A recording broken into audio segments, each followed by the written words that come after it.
বাংলাদেশের নতুন টাকা তৈরি করেছে ডক্টর ইউনূস কাকা। কেমন হয়েছে টাকা?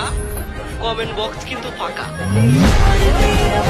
সোজা কথা, সংক্ষিপ্ত কথা, চূড়ান্ত কথা, শেষ কথা, মিজান আবার আসবে, বিজয়ীর বেশে আসবে। এই দেশের তাওহীদি জনতা এমন ইতিহাস সৃষ্টি করে তাকে আলিঙ্গন করবে ইনশাআল্লাহ।